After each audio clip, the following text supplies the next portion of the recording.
Welcome back. তো কেমন আছো তোমরা? কি হয়েছিল 10 বছর আগে এইটার কিন্তু পার্ট 7 নিয়ে চলে এলাম আমরা। তো চলো শুরু করা যাক। আসলে আমাকে আলামিন ভাই বলছিল যখন হাসানকে একা পাবি তখন আমাকে বাঁচাও বাঁচাও বলে চিল্লাবি আর জামা জায়গায় জায়গায় ছিড়বি, তাহলে হাসানকে কলেজ থেকে বের করে দিবে আর আমি আবার ক্যাপ্টেন হয়ে যাব। তখন সবাই বলে ওঠে সি আলামিন সি। আর স্যার তখন আলামিনকে একটা চড় মেরে দেয়, কৌশে একটা থাপ্পড় মেরে দেয় গালের উপরে। তোমার এত বড় সাহস, তুমি এমন কাজ করছো? তখন হাসান বলে উঠলো স্যার আমি আরো একটা জিনিস দেখাতে চাই, যদি আপনি পারমিশন দেন, অনুমতি দেন। স্যার বললো আচ্ছা ঠিক আছে দেখাও। তখন হাসান একটা ভিডিও বের করলো, সবাই দেখে অবাক হয়ে যায়।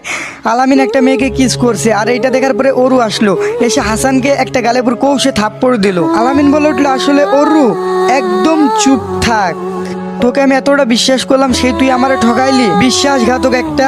তখন আলামিন বলে উঠলো আমাকে প্লিজ মাফ করে দাও অরু, আর এমনটা কোনোদিন হবে না। তখন ওই মেয়েগুলো বলে উঠলো দেখলি অরু, তোকে বলেছিলাম না তোর বয়ফ্রেন্ড তোকে একদিন না একদিন ঠিকই ঠকাবে। মিলে গেছে আজকে তোমাদের কথা, আমি ভুল ছিলাম। তখন হাসান বলে উঠে যে আমার কাছে আরো একটা ভিডিও আছে, সবাই দেখতে চাও?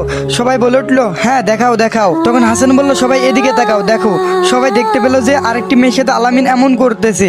যখন এক পর্যায়ে গিয়ে আলামিন মেয়েটির জামা খুলতে যাবে তখনই হাসান ভিডিওটি অফ করে দেয়। অনেক দেখছেন, আর দেখতে হবে না, বাকিটা দেখলে মেয়েটার ইজ্জত একেবারে চলে যাবে।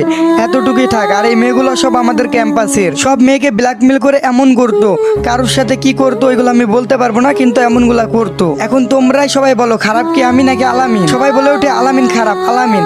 তখন হাসান বলে উঠলো দেখো আমি যদি সত্যটা না বলতাম তাহলে কিন্তু আজকে তোমরা আমাকে ভুল বুঝতে।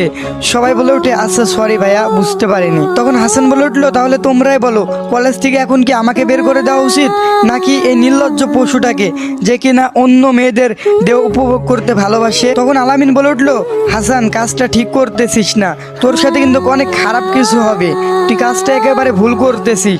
তখন ওরু গিয়ে ঠাস ঠাস করে 2টা চড় বসিয়ে দিল আলামিনের গালে। ওরু বললো তুই এত খারাপ, তুই পশু একটা, তুই এত নির্লজ্জ, মেয়েদের তুই দেহ উপভোগ করতে ভালোবাসিস, আগে জানতাম না। তখন আলামিন বলল এই একদম চুপ থাক, তুই একটা কোনো মেয়ে হলি নাকি? আলামিন বলল তোর মতো মেয়ে আমার পিছনে হাজার হাজার ঘুরে।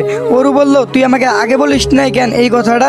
তখন আলামিন বলল আমি তো তোর টাকাকে ভালোবাসতাম, তোকে না, তার জন্য তোর পিছে আমি পড়ে থাকতাম। এইটা শোনার পরে ওরু আরো রেগে গিয়ে আলামিনের গালের উপরে আরো 2টা থাপ্পড় বসিয়ে দেয়। তোর মতো ছেলে মেয়েদের সাথে এমন করতেই পারে, আর কিছু করতে পারে না। হাসান তখন সবাইকে বললো এই সবাই চুপ করো, এবার আমি একটা কথা বলি, আমি কাউকে কলেজ থেকে বের করতে চাই না, আমি চাই সবাই বন্ধুর মতো হয়ে থাকুক, আর আমি কারো খারাপও চাই না। আমি শুধু তার ভুলটারে ধরিয়ে দিলাম যেন দ্বিতীয়বার এমন করার কথা কখনোই না ভাবে। এই কথাটি শুনে কলেজের সবাই এবং স্যার হাততালি দিল এবং সবাই বলে উঠলো দেখো কত ভালো ছেলে, তুমি যদি এমনটা মেয়েদের সাথে না করতে তাহলে তুমি তোমার জায়গাটাই থাকতে।